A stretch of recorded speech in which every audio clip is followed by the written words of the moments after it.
Allah. Bismillahirrahmanirrahim. Assalamualaikum warahmatullahi taala wabarakatuh. Al-Fatihah bil qabul wa tamam kull rasul wa ma'mul wa ila hadratir rasul sallallahu alaihi wa alihi wasallam. Al-Fatihah. A'udzu billahi minasyaitonir rajim. Bismillahirrahmanirrahim. Alhamdulillahi rabbil alamin arrahmanir rahim maliki yaumiddin. Iyyaka na'budu wa iyyaka nasta'in ihdinas siratal mustaqim siratal ladzina an'amta 'alaihim ghairil maghdubi 'alaihim waladdallin amin. Alhamdulillahilladzi hadana li hadza wa ma kunna linahtadiya laula an hadana Allah. Allahumma salli wa sallim ala nuril anwar wa sirril asrar wa tiryakil aghyar miftahi babil yasar سيدنا مولانا محمد المختار وآله الأطهار وأصحابه الأخيار عدد نعم الله وإفضاله. اللهم ارزقنا الصدق في القول والإخلاص في العمل. اللهم اجعلنا من الذين يستمعون القول فيتبعون أحسنه. اللهم ارزقنا فهم النبيين حفظ المرسلين إلهام الملائكة المقربين بجاه سيد الأولين والآخرين. يا حليم خلقنا بخلق الحلم وحققنا بحقائق العلم. سبحانك لا علم لنا إلا ما علمتنا إنك أنت العليم الحكيم ولا حول ولا قوة إلا بالله العلي العظيم أما بعد. Alhamdulillah, puan-puan, tuan-tuan yang dirahmati Allah Subhanahu Wa Taala. Pertama, marilah kita merafakkan setinggi-tinggi kesyukuran kita kepada Allah. Kerana limpah taufik inayahnya Allah Taala kurniakan kita kesempatan pada malam yang penuh berbahagia ini untuk kita sama-sama meneruskan lagi pengajian kita di dalam kitab Al-Muqaddimatul Hadramiyah. Dan hari ini kita akan sambung lagi. Kita masih lagi dalam fasal berkenaan dengan fardu-fardu wuduk, yang mana kita akan masuk pada hari ini fardu yang kedua, iaitulah ghaslul wajhi.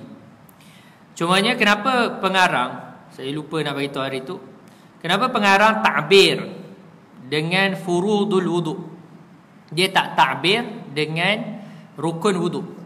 Sebenarnya sama je. Faham takbir? Takbir ni bagaimana kita mengungkapkan sesuatu, kan? Abbara, dalam bahasa Arab kita mentakbir, macam mana kita mengungkapkan. Okey, jadi pengarang dia sebenarnya sinonim je. Rukun, fardu, wajib tu sama, benda yang sama. Tetapi kadang-kadang dia ada dibezakan. Wajib dengan fardu ni dibezakan. Terutama dalam masalah haji, kan? Ada fardu haji, ada wajib haji. Dalam mazhab Hanafi memang wajib tu beza, fardu tu beza. Okey, dia memang ada beza dalam semua masalah. Kita mazhab Syafi'i ni hanya ada beza tu di dalam rukun, di dalam masalah haji. Dalam masalah lain, kalau sebut rukun ke, fardu ke, wajib ke, sama je maksud dia. Baik. Tapi di sini dia sebut furudul wuduk, fardu wuduk. Tapi nanti dekat bab solat dia sebut rukun-rukun solat, arkanus solat, rukun-rukun solat. Baik, kenapa bagi beza macam tu? Nak melambangkan apa? Rukun solat ni dia kena berturut-turut, dia kena berterusan. Okey, dia kena berterusan. Maksudnya lepas baca Fatihah, kita nak baca surah boleh, ataupun kita terus rukuk. Dia tak boleh lepas baca Fatihah pergi makan dulu. Lepak dulu, kan? Okey, minum kopi dulu, Ustaz, kan? Ngantuk lah. Minum kopi dulu. Boleh? Tak boleh. Tapi wuduk boleh tak? Boleh. Lepas basuh muka, kita pergi main golf dulu, kan? Main bowling, Ustaz, dekat alam anda. Lepas tu datang balik, basuh tangan pula, kan? Lepas tu pergi main satu set lagi game, patah balik, sapu kepala pula. Boleh? Boleh. Jadi ulama kata bila sebab itu dia disebut dengan fardu, sebab dia boleh dipisahkan. Dia sama juga macam tawaf, kan? Boleh tak tawaf sekali tawaf berapa kali pusing? 7, kan? Sekali tawaf 7 kali pusing. Jangan sekali tawaf sekali je pusing, tak jadi. Sekali tawaf 7 kali pusing. 7 kali pusing tu kena buat terus, berterusan ke tak? Kita pusing sekali, lepak dulu, baring dulu, tidur dulu, balik hotel dulu ke? Boleh? Boleh, tak ada masalah. Besok datang balik, pusing sekali lagi, lepas tu balik. Boleh? Boleh, tak ada masalah. Okey, dia tidak ada masalah. Tapi buang masa lah. Kan? Buat kerja macam tu macam buang-buang masa. Tambah sekarang ni kita nak tawaf, kalau kita pakai ihram, kita boleh tawaf kat bawah je. Dia tak ada isu, kan? Dulu mungkin lah, waktu haji dulu memang nak tawaf bawah susah lah, so kita tawaf kat atas je. Dia sebenarnya ada timing. Dia ada timing. Kalau kita jumpa dengan orang betul, kita tahu timing dia tu, okey lah. Dia kita nak tawaf kat bawah ni waktu haji ialah waktu orang semua keluar dari masjid. Waktu tu kita tawaf. Bila orang keluar dari masjid? Waktu syuruk. Waktu syuruk tu orang keluar kan pukul 7 tu. Waktu selepas subuh tu ramai, tak payah pergi time tu kita wirid tu. Wirid baca Quran, dah syuruk, orang dah solat sunat isyraq tu, orang dah keluar pergi breakfast kan. Time tu kita masuk. Time tu kita tawaf. Dululah. Tapi saya pun tahu skill tu dah nak ujung-ujung lah kan. Dah nak balik baru orang bagi tahu. Kan? Tak jadi lah. Okey, tak apalah. Pengalaman. Kok boleh pergi lagi kan? Amin ya rabbal alamin. Okey. Tapi saya memang niat nak pergi sikit lagi kan. Para masyarakat kata at least kena buat 3 kali. Kan 3 kali. Mana kalau tabung haji payah kan 3 kali. Kena cari duit lebih sikit tuan-tuan buat furada lah insya-Allah. Allah. Baik. Jadi rukun yang kedua apa? Bismillahirrahmanirrahim. Hadza ma qalahu Syekhunil Musannifu rahimahullah wa nafa'ana bihi wa bi'ulumihi fid dharain. Amin. Wa qala ats-tsani ghaslul wajhi. Yang pertama hari tu niat kan? Rukun pertama wuduk ialah niat. Yang kedua ni ialah apa? Membasuh muka. Jadi dia sebut basuh. Jadi dalam wuduk ni dia ada 2 jenis perbuatan pun, tuan-tuan. Okey? Dalam wuduk ni ada berapa perbuatan? 2. Pertama apa yang disebut ghuslu, iaitu basuh. Yang kedua disebut mashu, maksudnya sapu. Okey? Ini berdasarkan apa? Ayat Quran. Allah Taala berfirman, "Idza qumtum ila salati faghsilu." Ghusl, basuh. Faghsilu wujuhakum wa aydiyakum ilal marafiq wamsahu biru'usikum wa arjulakum ilal ka'bain. Jadi Allahumma salli ala sayyidina Muhammad. Jadi dalam ayat Quran tu Allah Taala sebut 2, basuh dan sapu. Jadi apa beza basuh, apa beza sapu? Dah ambil wuduk sejak kecil kan? Apa beza basuh, apa beza sapu? Okey. Bezanya ialah basuh ini air perlu mengalir. Okey, sayalanul ma. Okey, itu takrif dia menurut bahasa Arab. Kalau kita tengok dalam kamus kan, dia kata ghuslu ni apa? Sayalanul ma, air mengalir. Jadi kalau air tak mengalir, maka dia tidak nama basuh. Jadi dia jadi isu apa? Kalau tuan-tuan ambil wuduk pakai pipe ni semua tak ada isu. Isunya apa? Isunya kalau pergi umrah agaklah, umrah haji. Kan kalau kita batal, orang biasanya malas nak keluar. Sebab apa? Payah nak keluar. Betul tak? Payah, tambah sekarang lagi payah. Okey, zaman dulu pun payah dah, zaman sekarang lagi payah. Kan jauh dengan renyahnya orang ramai kan. Jadi kita biasanya ambil wuduk kat dalam tu je. Pakai apa? Pakai spray. Betul tak? Jadi boleh tak pakai spray ni? Pakai spray ni boleh jadi sah, boleh jadi tak sah. Jadi kalau dia spray sekali je, air tu mengalir tak? Tak mengalir. Tapi saya alirkan dengan tangan saya, tak kira. Okey, tidak dikira. Dia mesti, maksudnya benda tu berjalan. Okey, air tu mengalir. Dia jatuh kan. Itu baru nama mengalir. Okey, jadi nak buat macam mana? Kata guru kepada guru kami, almarhum Ustaz Fadli Al-Yamani, dia kata apa? Rahimahullah taala. Dia kata spray banyak-banyak. Spray banyak. Spray sampai dia mengalir kan. Kalau spray sekali, ialah kita takut nak basah, nanti basah pula kapet, lantai. Dah, jangan takut itu. Kan, nanti lama-lama kering enggak? Daripada wuduk kita tak sah, ataupun pergi ke tepi sikit lah, pergi ke tepi dinding tu kan, atau ke tepi tiang tu, spray, basah dia mengalir, baru kita sapu. Okey, baru okey. Kalau kita spray sekali saja, maka tak dikira. Begitulah juga tangan. Sebab faghsilu wujuhakum wa aydiyakum, tangan pun kena basuh juga. So air kena mengalir, nampak dia dah jatuh tu, okey, baru sapu. Okey? Boleh. So, sebab tu dia kata ghuslul wajhi, membasuh muka. Okey. Timbul persoalan, mana muka? Takkan tak tahu Ustaz muka. Ni yang muka kan? Okey. Sebab tu dia sebut wahadduhu. Mana had muka? Ma baina manbati sya'ri ra'sihi wa muqbili dhaqanihi wa ma baina udhunaihi. Jadi dia kata apa yang di antara tempat tumbuh rambut kepala hingga pertengahan dagu. Maksudnya dari mula manabiti sya'ri, mula tumbuh rambut, mana tumbuh rambut? Kata sini. Okey, secara kebiasaan lah. Sebab ada orang rambut dia sampai ke belakang ni tak ada. Tak adalah dia kena basuh semua. Menayalah kawan. Okey. Ataupun jenis yang mana tak ada dahi langsung. Rambut kat sini kan, sampai sini kaya. Okey. Tu pun tak kira lah. Kita ambil yang pertengahan. Mana kita kata area sini. Okey. Kemudian sampai mana? Sampai dagu. Okey. Dagu mana? Dagu ni ialah kawasan yang keras ni. Iaitu lihiyah ni. Tulang rahang ni lah. Okey. Yang mana terbinanya ataupun tumbuhnya gigi di atas dia. Ni. So ini masih kawasan muka. Okey. Yang lembut ni dah bukan. Okey, yang lembut ni dah bukan muka. So muka sampai sini. Ni masih muka lagi. Kan? Ni tulang ni masih muka. Yang lembut bukan. Okey. Kemudian itu secara vertikal, panjang. Secara lebar daripada telinga ke telinga. Di antara dua telinga. Ma baina uzunai, di antara dua telinga. Maka sebab itu dia kata, jadi apa sahaja yang dalam kawasan muka, iaitu daripada kulit dan bulu-bulu dalam muka. Bulu dalam muka ni ada berapa? Kata Al-Imam Al-Baijuri rahimahullah, ada 20 bulu dalam muka, yang mana wajib basuh semua. Okey, yang wajib basuh semua. Apa dia? Di antaranya faminhu al-ghamamu, di antaranya ialah bulu dekat muka ni adalah ghamam. Ghamam ni apa? Bulu kat dahi. Cuma bulu kat dahi ni biasanya nipis, tapi setengah orang kita boleh nampak. Kan, dia mungkin tebal sikit, setengah orang tu kita boleh nampak ada bulu. Kat dahi ni sebenarnya ada bulu. So kena. Okey. Wal hudbu, bulu mata. Bulu mata ada 4 lah kan. 1, 2, 3, 4. Atas bawah tu kira setiap tu sekira 1.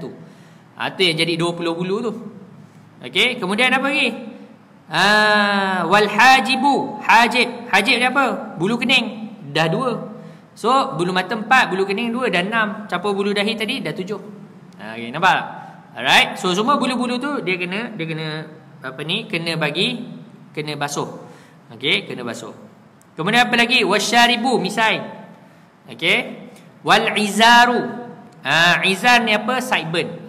Yang ni orang perempuan kena ambil perhatian. Sideburn ni apa? Rambut yang ada dekat di antara depan telinga. Ni telinga. Okey, ni telinga. Ni depan telinga. Okey. So rambut di sini wajib basuh sebab dia masuk dalam kawasan muka. Adapun yang atas sideburn yang ni. Okey. Yang ni tak perlu. Okey, yang ni tak perlu. Biasanya yang ni panjang. Tapi kalau sideburn ni panjang, sepanjang-panjang tu wajib basuh. Sebab tu sebahagian para masyaikh dia kata apa? Rambut yang kat sini tu, sebab kadang-kadang orang perempuan bila dia ambil wuduk, dia tarik ke belakang, ataupun orang lelaki yang rambut panjang lah, dia tarik ke belakang. Jangan.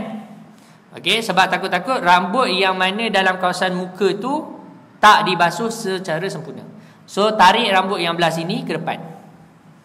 Okey, tarik rambut yang belah sini ni ataupun atas sikit daripada dia ni, tarik semua tu ke depan. Jangan tarik ke belakang. So basuh semua. Kalau panjang-panjang lah. Jadi biasanya orang perempuan ni bila lepas dia mengaji ni, dia buat apa? Dia potong rambut tu. Jadi pendek lah, senang. Okey, lagi senang. Alright, boleh faham? Nampak curious makcik belakang-belakang tu kan? Tak apa. Nanti kalau ada soalan tanya. Okay? Saya ni setiap pagi dengan petang mengajar makcik-makcik je. Setiap hari duk bergaduh je makcik-makcik tu dengan saya kan. Sebab apa? Sebab yalah, apa yang dia belajar selama ni ataupun yang dia orang sangka betul selama ni salah kan. Tak nak buat macam mana? Kan? Tu kita terpaksa cakap benda yang sebenar lah kan. Kalau benda tu ada khilaf, kita sebutlah ada khilaf, tak kisah kan. Tapi masalahnya sebab dah tak mengaji zaman muda-muda dulu. Nak buat macam mana? Tak apalah. At least dia tahu jugalah kan, benda tu betul, benda mana betul, mana salah. Okay. So kita kena, yang ni kena hati-hati. Tok guru kita selalu pesan benda tu. Biasanya ada setengah orang kata sini nipis je, tapi ada setengah orang perempuan kata ada juga yang panjang. So ikutlah. Kalau yang panjang kena basuh semua kan. Kalau pendek basuhlah kadar yang mana yang ada. Okay. Yang ada. Kemudian wal izaru wal anfaqah. Anfaqah ni bulu dekat bawah bibir ni. Ni. Okey, ni anfaqah. Kita orang panggil apa? Bulu, orang panggil ekor sepat. Kan? Betul. Ni. Betul tak? Okey, salah. Nama dia anfaqah bahasa Arab. Okey, basyaran wa sya'ran. Dia tak sebut lagi banyak lagi. Bulu pipi, bulu ni misai kan, bulu sini, bulu Tony Stark ni, misai Tony Stark tu, misai Iron Man, tahu misai Iron Man? Ke tuan-tuan semua soleh tengok bacaan Quran je, tak tengok okey, kita betul. Tu misai orang yang sambung ke sini tu kan, misai tepi ni dia ada nama, semua ada nama. Misai Al-Faqah ni tepi dia ni ada nama lain. Okey, kemudian ada nama lain. Kemudian ni jambang, okey, wajib lah jambang, sya'rul lihyah wal arid. Arid ni sini jambang. Okey, dia kata dan semua kulit serta bulu. Semualah, semua kulit serta bulu yang ada dalam kawasan muka ni semua wajib basuh. Alright. Wa sya'rul lihyah, dan juga ada pun janggut, wal arid, dan juga jambang, in khaffa, jika nipis, ghasala zahiru wa batinah. Jika nipis macam saya ni nipis lah, maka wajib basuh zahir batin. Batin ni maksudnya ke kulit-kulit ni wajib basuh. Okey. Wajib selat. Kalau air tak sampai wajib selat. Tapi dia kata wa in kathufa, jika tebal, ghasala zahiruhu, dia wajib basuh dua aja. Macam tu. Kan macam tok guru yang tabligh ni kan, orang India Pakistan tu kan. Kita baka Melayu ni tak apa nak tebal sangatlah, kan. Tapi biasa orang yang ada campur-campur baka tu, yang tebal tu, jadi dia wajib basuh dua je. Mana kita nak tahu tebal nipis? Kalau kita berhadapan dengan dia, kita tak nampak, bercakap berdepan, orang yang bercakap tu tak nampak dia punya kulit, di bawah ni tak nampak, tu dikira tebal. Okey, maka dia wajib basuh luaran saja. Tapi sunat lah, dia tetap sunat juga untuk menyelat di dalam bulu-bulu dia ni. Okey, baik, selesai. Tapi itu khusus untuk lelaki. Kalau orang perempuan dia ada janggut, dia wajib basuh zahir batin. Walaupun panjang, walaupun tebal, satu dia disuruh potong lah. Katalah tak sempat nak potong kan, shaver tak ada, dah masuk waktu semayang, nak semayang, tak tahu dia tersilap pakai, dia ingat pencuci muka dia, rupanya sabun rambut suami dia kan, nak bagi tumbuh rambut suami, jadi dah tumbuh bulu pula, contohlah. Okey, dah dia tumbuh pula cepat pula kan, tak sempat nak ni. So jadi wajib tak basuh, wajib basuh zahiran wa batinan. Okey, selesai. Wa yustahabbu takhlilul lihyah al-kathah bi asabihi min asfal. Disunatkan menyelati janggut yang tebal dengan menggunakan jemari dari bahagian bawah. Sunat buat itu. Okey, sunat buat itu. Okey. Tarik dari bawah. Ke atas pun boleh juga, tapi sunatnya dari bawah. Okey, kalau buat di atas ni dapat terhasil asal sunat menyelat tu, kan, takhlil ni sunat dapat. Tetapi yang dapat double sunat tu kalau buat dari bawah. Okey, dapat double pahala dia. Alright. Ada soalan tak kat tu? Ada nak tanya soalan? Tak ada, semua faham mereka. Power betul. Wah, Al-Qudus ni. Okey, tak ada soalan? Ya, Ahlan. Okey. Cukup sekali. Dia kita sebut basuhan ni wajibnya sekali. Kan? Kalau spray kita kecil, kita basuh 3 kali, payah pula, habis pula lagi. Nak basuh kaki dah habis dah. Kan jenuh pula kan. Tapi air banyak kan, air zam-zam tu banyak, boleh lah pakai, tak ada masalah. Sunat memang basuh 3 kali. Kalau boleh cukup air kan, silakan, tak ada masalah. Tapi nak buat sekali pun no problem, tidak ada masalahnya. Okey. Allahu Akbar. Tapi saya biasa dalam keadaan macam tu saya buat sekali lah, air limited kan. Kalau kita nak pergi ambil pula air lagi, banyak kerja. Okay, tapi kalau kita boleh buat, ya silakan, tak ada masalah. Okay, tak ada soalan lain. Khalas. Yang ketiga, as-salisu ghaslul yadaini ma'al mirfaqaini wa ma 'alaihima. Membasuh kedua tangan beserta dengan kedua siku dan apa sahaja yang berada di atasnya. Iaitu apa sahaja yang berada dari sini sampai sini, apa sahaja yang ada atas ni wajib basuh. Kok lah tiba-tiba ada tangan tambah kat sini. Pelik lah pula kan, tangan tiba-tiba muncul. Kita kata biasanya dah kita sebut ada jari tambah. Ada orang ada 6 jari. Jari ke-6 tu pun kena basuh juga. Okey, jari ke-6 tu kena basuh juga. Alright. Sebab apa? Sebab dia dalam kawasan yang wajib dibasuh. So kita kata apa-apa samalah, apa-apa yang ada di dalamnya, bulu-bulunya, kot lah tiba-tiba ada tangan satu lagi. Pernah tengok tak cerita? Ada satu cerita tu, cerita Dr. Strange kan, tengok. Kan dia kan keluar dari jari ni, keluar tangan lagi, katalah betul jadi macam tu. Okey, wajib basuh semua, wajib basuh semua. Okey. Walaupun yang tambah-tambah tu pun wajib basuh. Okey. Ar-rabi'u, yang keempat, mashu syai'in min bashar. Okey, kalau tangan dia terpotong. Dia kerja kilang, tangan terpotong. Jadi wajib tak basuh tangan tu, tengok. Kalau tangan tu masih ada baki lagi, dari kawasan sini sampai kawasan sini masih ada baki, dia terpotong sampai sini je, wajiblah basuh apa yang baki ada.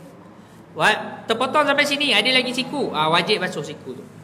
Tapi kalau terpotong sampai sini, dia tak wajib basuh apa-apa. Sebab apa? Dah kawasan yang wajib tu dah habis dah. Jadi kalau ada orang, dia memang tak ada tangan. Kan ada orang kan, ada yang dia tak ada tangan tu kan. Jadi Allahumma salli ala sayyidina Muhammad. Macam mana nak buat? Kita tak ada, basuh muka, lepas tu terus sapu kepala. Kalau kepala tak ada, macam takut pula kan nak jawab kan. Hidup pula lagi kan. Contohlah kan, hantu Jepun tu masuk Islam. Okey. Hantu Jepun kan tak ada kepala. Okey. Jadi macam mana? Pening kan nak jawab tu. Okey, so jadi Allahumma salli ala sayyidina Muhammad, kita kata mana yang ada wajib basuh. Okey, so macam tadi tak ada tangan, so lepas basuh muka terus sapu kepala. Okey, kemudian ar-rabi'u mashu syai'in min basharati ra'si aw sya'rin fi haddihi. Okey, menyapu sedikit daripada kulit kepala atau rambut di bahagian kepala. So katakanlah dia ni ada rambut, jadi sapu atas rambut pun boleh, tak ada masalah. Dan yang ni sapu. Sapu ni apa? Maksudnya menyentuhkan basahan.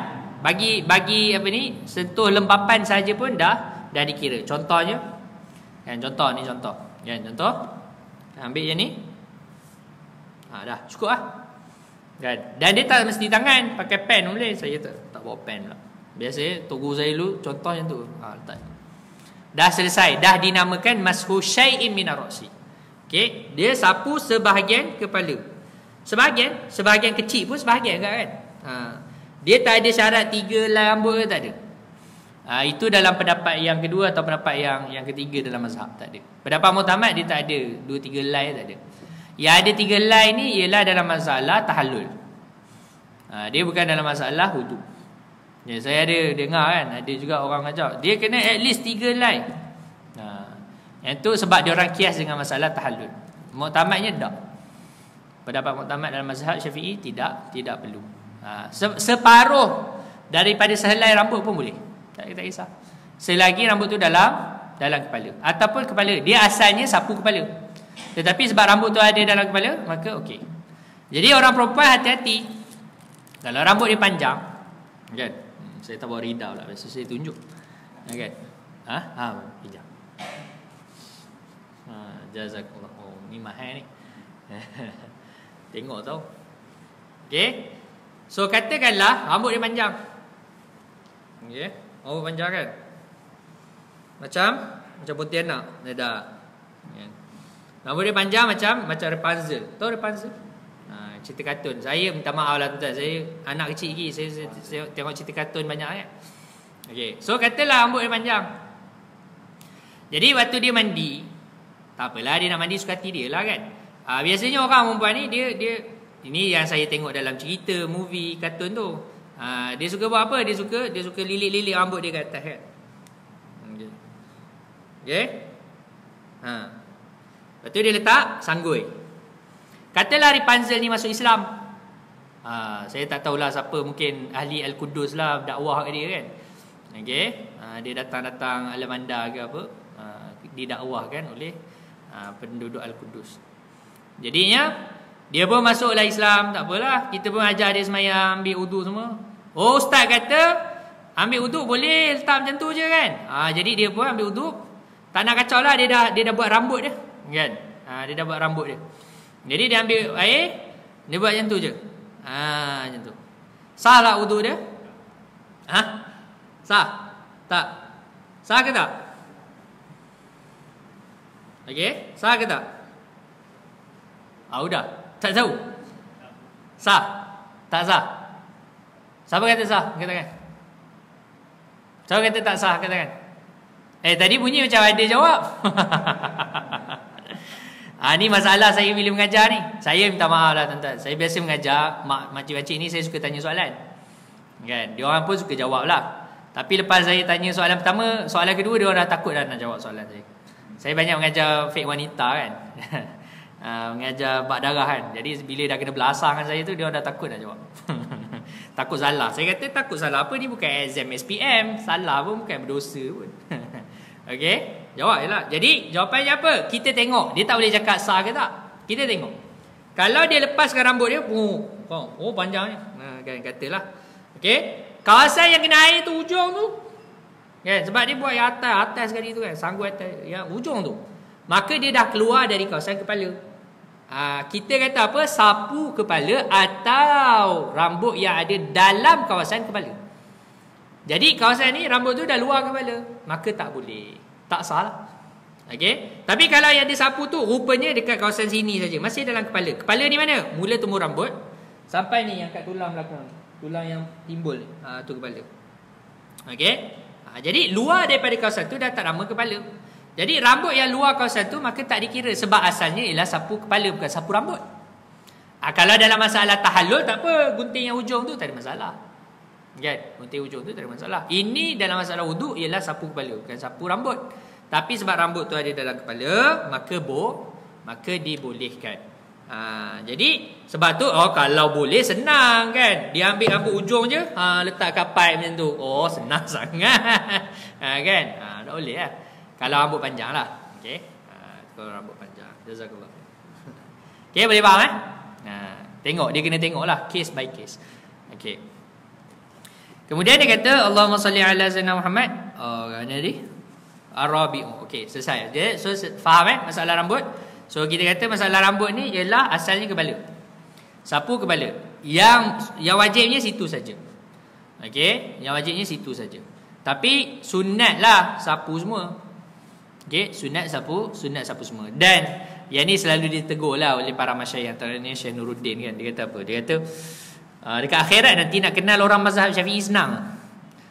Yang nampak cahaya sikit je kat kepala, tu mazhab Syafi'i lah tu.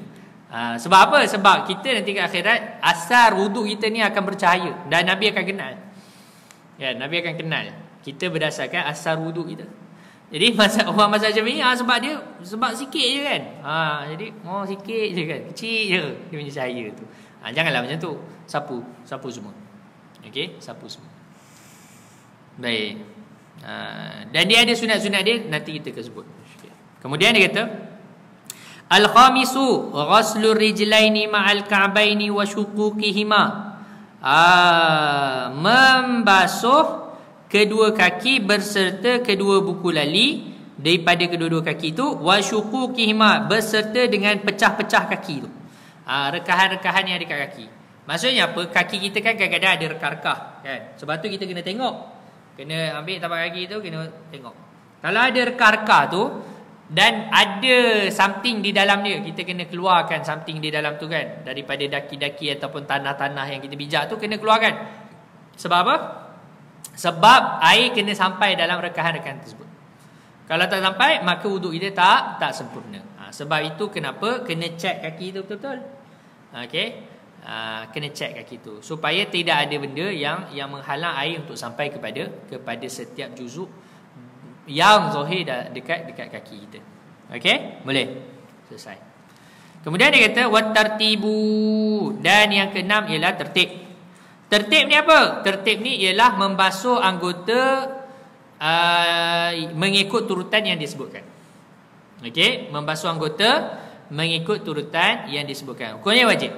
Kalau dia pergi basuh kaki dulu, dia terbalik kan. Basuh kaki dulu, kemudian basuh sapu kepala, basuh tangan, kemudian basuh muka. Yang sah muka je. Okey, sebab dia kira had tu baru mula. Sebab dia kena ikut tertib. Jadi dia kata falau ghatasa sahha wudu'uhu wa illam yamkus. Ni ada satu kaedah yang mana nampak macam tak ada tertib, tapi sebenarnya ada tertib, tapi tertib tu kita panggil tertib maknawi.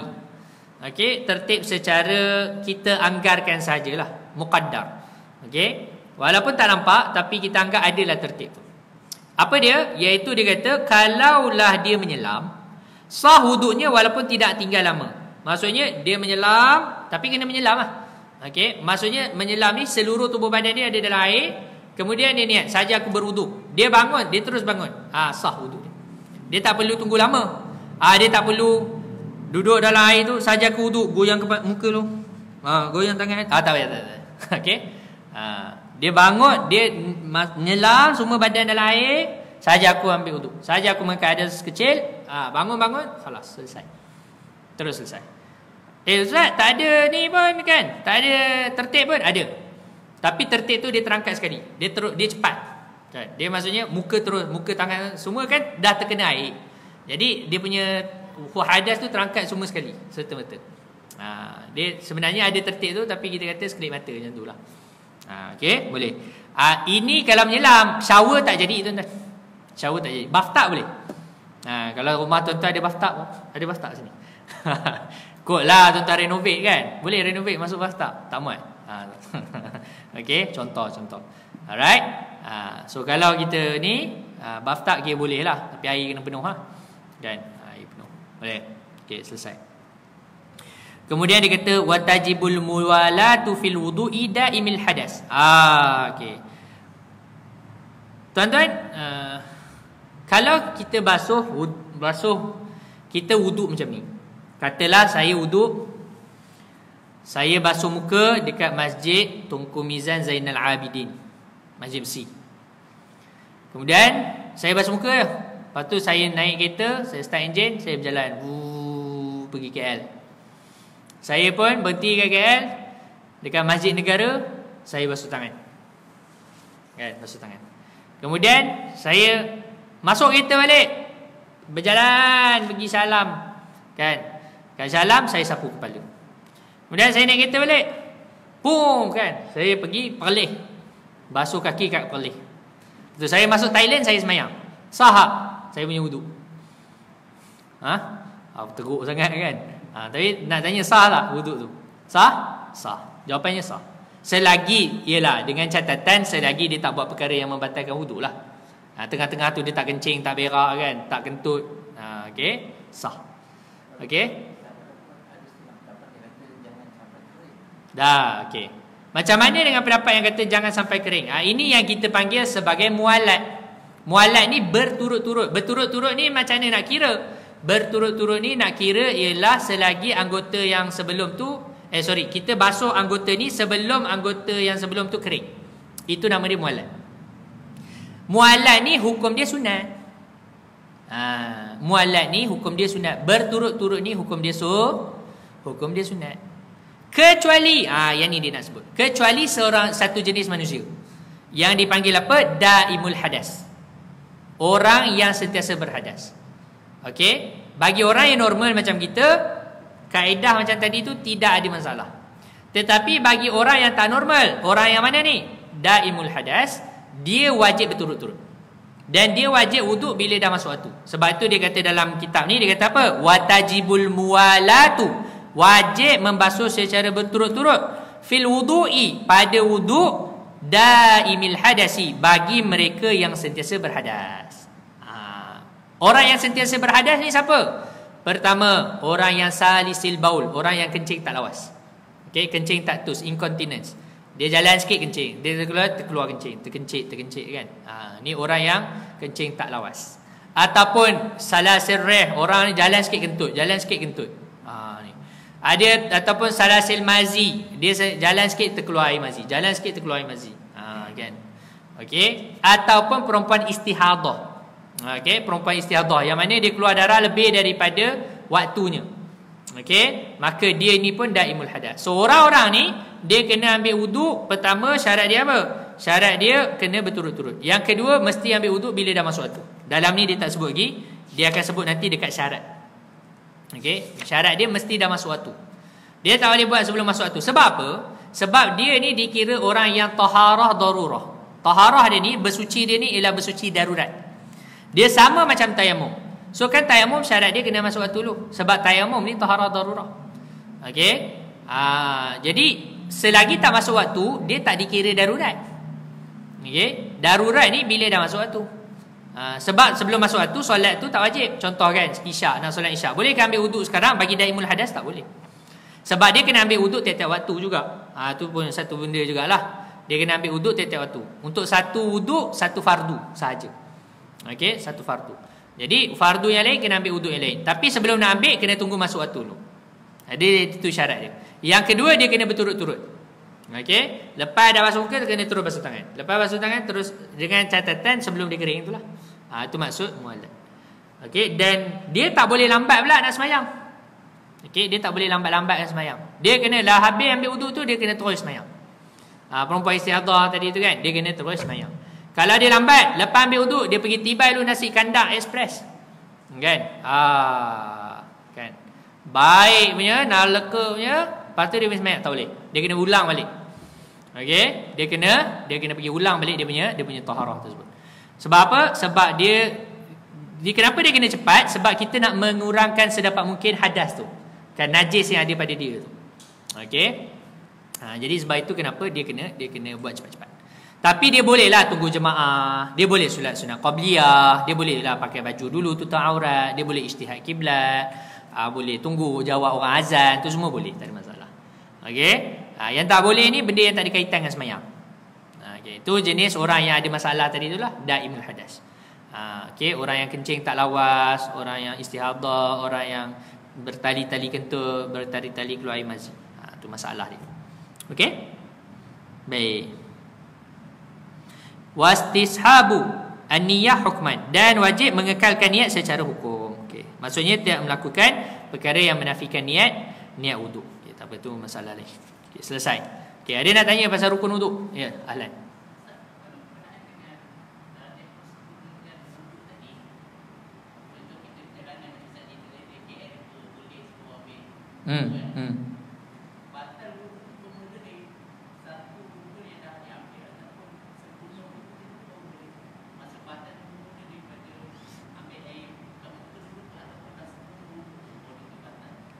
Mana-mana yang kita buat lah. Sebab contoh, kita tengah basuh muka, batu kentut, kena basuh muka balik. Mesti kena basuh muka balik. Bukan.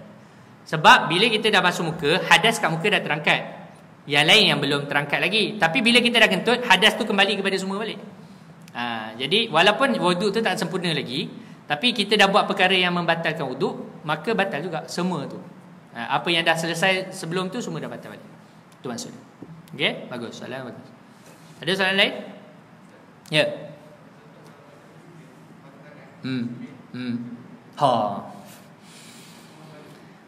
Oh tu payah nak jawab tu. Bukan payah, dia banyak kerja. Dia nanti kita akan bincang dalam bab tayamum. Jauh lagi. Ini muka surat 18. Masalah tayamum tu muka surat 49. Muka surat 51. Tapi saya jawab dulu lah, sebab masalah tu memang biasa berlaku. Macam mana dia nak buat? Mazhab Syafi'i ni dia masalah ni ketat sikit. Okey, dia agak payah lah. So kita biasanya akan pakai fatwa-fatwa ulama mazhab Syafi'i juga. Okey. Sebab saya terang dululah asas, sebab kita mengaji fiqh mazhab Syafi'i, saya terang mazhab Syafi'i dulu. Menurut mazhab Syafi'i, orang yang pakai sahibul jabirah ni, dia nama dia sahibul jabirah, orang yang pakai pembelat. Okey, orang yang pakai pembelat. Ataupun kita zaman sekarang pakai simen lah. Ada orang yang pakai bandage saja, ada orang yang memang pakai simen, memang tak boleh buka. Kalau bandage tu still boleh buka. Okey. Jadi kalau pakai simen tak boleh buka, macam mana nak buat? Maka kita kata pertama dia ambil wuduk macam biasa. Maksudnya basuh muka, basuh kawasan tangan, kemudian okey, tangan yang sini kan, yang tu. Jadi apa yang dia kena buat? Pertama dia lalukan air. Dia sapu saja di atas tu. Kemudian yang mana yang boleh kena air, macam jari kan boleh kena air, maka kena air dulu. Okey. Kemudian dia buat apa? Dia kena tayamum. Okey, dia kena tayamum. So dia kena keringkan balik muka dan tangan dia yang dah basuh tu, kemudian dia tayamum. Okey, tayamum kat muka dan tangan juga.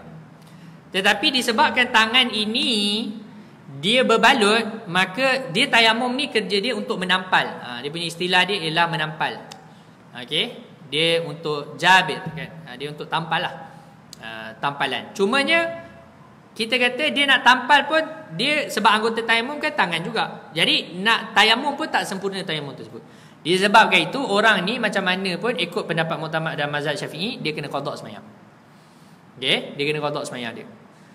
Jadi payahlah orang simen bukan lama pula, bukan sekejap. Betul tak? Ada yang sampai 2-3 bulan kan. Jadi macam mana 2-3 bulan nak qada solat, sebab dia kena solat juga. Time tu kena solat juga. Tapi dia kena qada juga. Ini menurut pendapat yang muktamad. Tapi menurut Imam Nawawi dia kata tak payah. Tak payah qada. So kita pakai pendapat Imam Nawawi lah, senang. Okey. Cuma kaedah dia macam tu. Dah lepas siap tu barulah dia sambung balik, sapu kepala, basuh kaki, itu sembahyang. Itu cara dia. Dia mesti kena ikut tertib. Berbeza dengan mandi wajib lah. Masalah wuduk dia kena tayamum ikut tertib. So maksudnya kalaulah kaki dia yang berbalut tu, maka dia basuh muka, basuh tangan, sapu kepala, basuh kaki yang baik, yang elok. Kemudian yang last kali tu basuh mana yang boleh basuh, jari-jari ke, kemudian tayamum. Nak tayamum kat mana? Tayamum kat mana? Kaki. Tayamum tetap kat muka dengan tangan, tuan-tuan. Jangan tayamum kat kaki. Nayalah. Okey. Sebab habis tu kalau orang yang nak tayamum untuk mandi hadas, dia tak ada air untuk mandi wajib, dia kena tayamum. Takkan nak bergolek atas padang pasir tu pula kan? Bagi dah. Tayamum ni satu ibadah yang khusus. Dia ada anggota yang khusus. Okey. Walaupun namanya menggantikan wuduk atau mandi, bukannya kena ratakan debu ke seluruh tubuh badan. Tak. Yang ni yang saya pernah dengar, ada lecturer syariah lah tu, ada PhD. Dia kata, kalau ada luka, letak debu kat luka tu. La ilaha illallah. Tak tahulah apa dia nak ajar budak-budak ni kan. Okey. Tayamum ialah satu ibadah. Dia ada anggota dia, iaitu muka dan tangan. Sebab Allah Ta'ala sebut dalam Quran. Kan? Masalah tayamum ni Allah Ta'ala sebut dalam Quran. Allah Ta'ala kata apa? Tayamum pada muka dan tangan. Jadi kat mana pun kawasan yang berbalut tu, tayamumnya tetap kat muka dan tangan. Jangan pergi letak debu kat situ pula. Okey.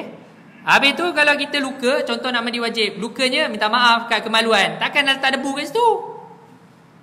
Kan tak kena tu. Kan? Jadi jangan buat pelik sangat agama ni. Okey. Jadi tayamum ni kat mana? Muka dengan tangan. Okey. Cuma dalam masalah wuduk dia kena ikut tertib. Kalau dalam masalah mandi wajib, kan, tak ada air untuk mandi wajib, kita nak kena sembahyang. So contoh kaki kita berbalut, ataupun air tak ada. So nak tayamum kat mana? Untuk masalah yang berbalut lah, nak mandi wajib kan. Contoh dia berhadap sah, atau dia bersama suami ke, bersama isteri ke. Jadi dia nak mandi wajib. Tangan berbalut ni macam mana? Ketika dia mandi tu, dia boleh tayamum dulu, dia boleh mandi dulu. Tak kisah. Okey, dia boleh tayamum dulu, dia boleh mandi dulu. Lebih mudah tayamum dulu. Sebab apa? Tayamum ni kena kering. Kan? Jadi kalau dia dah mandi, dia kena lap-lap dulu baru dia boleh tayamum, lambat pula. Jadi tayamum dulu, kan, muka, tangan, lepas tu mandilah macam biasa. Dan kalau dekat kalau mandi, dia perlu tayamum sekali saja. Tapi kalau wuduk, tengok berapa banyak tempat yang dia balut. Kalau dia berbalut tu 2, dia kena tayamum 2 kali. Kan? Balut tangan dan kaki, dia kena tayamum 2 kali. Maksudnya basuh muka sekali, lepas tu basuh tangan, tayamum untuk tangan yang berbalut. Kemudian sapu kepala, basuh kaki yang elok, kemudian tayamum sekali lagi untuk kaki yang balut kali kedua tu. Dia kena tayamum 2 kali. Okey, tengok berapa banyak lah. Tapi kalau kena balut satu badan macam mami,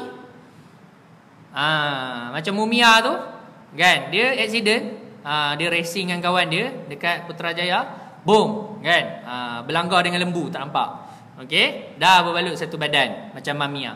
Nak buat macam mana? Tayamum sekali saja. Itu tayamum sekali je.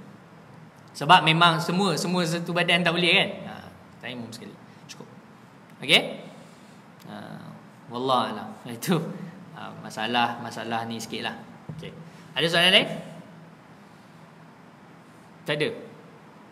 Pelik sangat bunyinya kan. Okey, tak apa. Biasa tu. Dalam kitab kita ni dia ada sebut nanti kat belakang dalam masalah tayamum. Sebab biasanya masalah Jabirah ni bincang kat masalah ni. Dia masalah luka. Ya kan? Dia masalah luka kalau pakai plaster sama. Okey, sama. Kalau masalah luka pun secara mudah kita sebut tadilah pendapat Imam Nawawi. Okey, sebab kalau mazhab Syafi'i dia ada 5 keadaan. 3 kena qada, 2 yang tak payah qada. Okey, 3 kena qada, 2 tak payah qada. Nanti sampai masalah tayamum tu saya ceritalah. Okey. Masalah ni pun saya sendiri pun bila mula belajar lu pening. Benda ni kan. Nak ingat masalah tu lah satu hal kan. Kalau yang mana satu yang kena qada, mana tak kena qada. Cuma secara asas yang mana kena qada ialah pertama, kalaulah yang balut tu di kawasan tayamum juga, itu confirm kena qada. Iaitu muka dan juga tangan. Iaitu memang dalam muktamad mazhab kita belajar mazhab kan. Muktamad mazhab memang kena qada. Okey, yang kedua, kalau bukan dekat kawasan tangan dan muka, contoh dekat mana? Dekat kaki. Okey, so dia boleh sempurnakan tayamum tu, tapi kena tengok pula. Kaki tu dia balut sebelum wuduk ke sebelum tu dia bersuci ke tak? Kalau dia pakai pembalut tu dalam keadaan berhadas, dia kena qada ke? Tapi siapa nak ambil wuduk sebelum pakai simen? Kalau dia ambil wuduk pun, yang pakaikan simen tu siapa? Nurse kan? Lah doktor, tapi yang tolong siapa? Nurse kan? Jadi batal juga wuduk tu. Kan payah. Okey. Jadi kita kata pakailah pendapat Imam Nawawi tu senang. Okey. Sebab apa? Yang penting orang semayang. Tu saya, ya kadang-kadang kita pergi hospital kan, ramai orang tak semayang. Betul tak? Susah lah, nanti kena qada juga. Jadi tak payah semayang. Jangan. Kena semayang juga. Okey. Jadi kita selagi ada pendapat yang ulama kata boleh, kita pakailah kan. Dan pendapat tu tak jauh pun ulama mazhab Syafi'i juga. Kan? Imam Nawawi. So okeylah, boleh aman. Okay, boleh aman. Saya selalu benda macam tu lah. Orang kat hospital, contoh macam drip kan, pakai drip air, confirm memang kalau ikut muktamad memang kena qada. Dah kalau kena tahan seminggu kan. Sebab biasa duduk hospital payahlah, paling-paling tidak at least kena drip juga kan. Macam mana simple-simple pun sakit tu, demam pun kena drip juga. Saya dulu sakit tekak, demam tu pun drip juga. Okey. Yelah sebab dia senang nak masuk ubat kan. Nak masuk ubat, nak masuk air. Kita demam lagi, kena banyak air. Jadinya macam mana ni kan, kawasan ni kalau ikut muktamad mazhab memang kena qada. So kita pakai pendapat yang tak payah qada lah. Okey, yang penting sembahyang. Yang penting sembahyang. Itu dulu kita nak kena bagi tahu kat orang. Baik, selesai.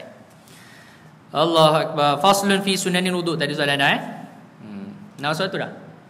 Dah masuk dah? Dah masuk dah? Dah masuk dah. Okey. Kita berhenti situ dulu.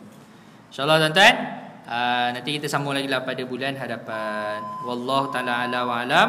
Wa sallallahu ala sayyidina Muhammad wa ala alihi wasallam. Wassalamualaikum warahmatullahi wabarakatuh.